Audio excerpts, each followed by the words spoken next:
Class 10th के MP board के सभी छात्र ध्यान देकर सुने।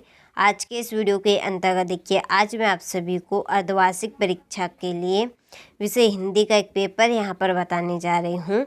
आप सभी अच्छे अंक प्राप्त करना चाहते हैं तो इस पेपर में आप सभी को ऐसे प्रश्न देखने को मिलेंगे जो आपको अर्धवार्षिक परीक्षा में अच्छे अंक प्राप्त करवाने में आपकी पूरी सहायता करेंगे। चलिए तो वीडियो को हम स्टार्ट करते हैं। तो देखिए, पहला प्रश्न यहाँ पर है कि सूरसागर, ठीक है, सूरसागर के रचयिता है। सूरसागर के रचयिता कौन है? तो इसका आंसर रहेगा आपका सूरदास। दूसरा प्रश्न है, कवितावली के रचयिता है। कवितावली के रचयिता कौन है? तुलसीदास जी है। तीसरा है, नीरस शब्द का संधि विच्छेद होगा।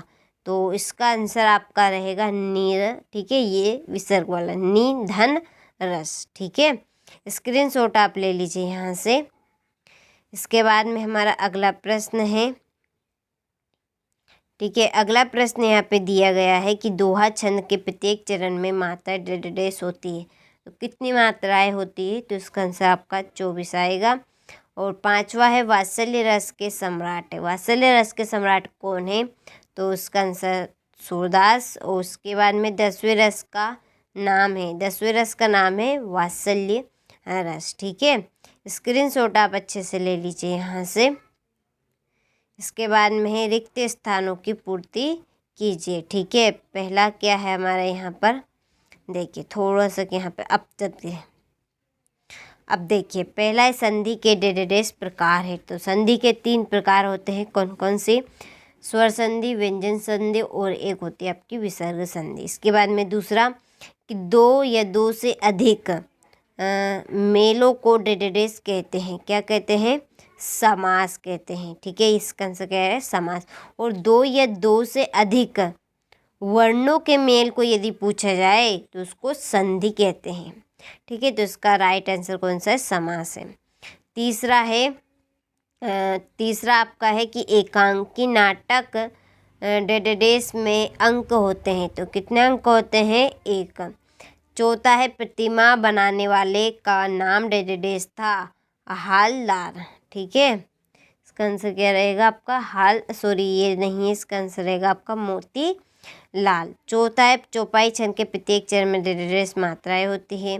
तो इसका आंसर रहेगा आपका 16 मात्राएं होती है, ठीक है। इसके बाद में है, प्रयोगवाद के जनक का नाम डेडेस है। तो इसका आंसर आपका रहेगा अज्ञे, ठीक है। तो स्क्रीनशॉट आप अच्छे से ले लीजिए। इसके बाद में है सही जोड़ी। तो देखिए, पहली जोड़ी है आपकी नेताजी का चश्मा। इसकी जोड़ी रहेगी स्वयं प्रकाश। इसकी जोड़ी किस में लगेगी? स्वयं प्रकाश, ये आपकी पहली। दूसरी बाल गोविंद भक्त। इसकी जोड़ी रहेगी आपकी राम वृक्ष बेनीपुरी। तीसरी है माता का आंचल शिव पूजन सहाय, ठीक है, ये आपकी तीसरी जोड़ी। और मैं क्यों लिखता हूँ? तो इसका आंसर रहेगा आपका अज्ञे। आत्मकथ्य, आत्मकथ्य है आपका जयशंकर प्रसाद। और छठा है उत्साह, उत्साह की जयशंकर प्रसाद, ठीक है। इसका क्या आएगा आपका? 5वें का है ये जयशंकर प्रसाद। और उत्साह का आपका आएगा निराला, ठीक है। ये आपकी छठी जोड़ी रहेगी, ठीक है, छठी जोड़ी। चलिए तो जोड़ी का आप स्क्रीनशॉट अच्छे से ले लीजिए। इसके बाद में एक वाक्य में उत्तर, ठीक है। पहला है यहाँ पे कि जिसके समान कोई ही दूसरा ना हो वो आपका क्या कहलाएगा? अद्वितीय।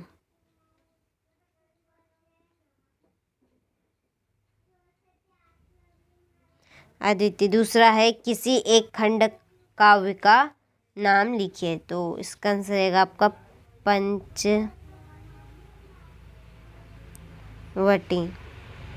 तीसरा है, भगवान शंकर का धनुष किसने तोड़ा था? इसका आंसर रहेगा आपका तीसरे का श्री राम ने, ठीक है। फिर चौथा है, रस के कितने भेद होते हैं? तो रस के 10 भेद होते हैं, आप उनको शब्दों में लिख सकते हैं। और बाल गोविंद भक्त पाठ के लेखक का नाम लिखिए। तो इसका आंसर आपका रहेगा किसका? 5वें का, राम वृक्ष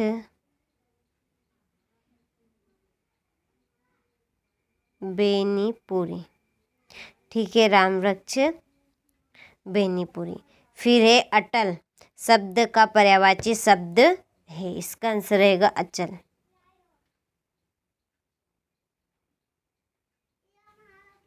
ठीक है, यहाँ पर देखिए मैंने नाम लिख दिए हैं, ये तीसरे का, ये पांचों का, ये आपका पहला का है, ये दूसरे का, ये तीसरे का लिखा है, ये आपका पांचवे का। ठीक है, तो स्क्रीनशॉट आप अच्छे से ले लीजिए, अच्छे से कंप्लीट करें इनको।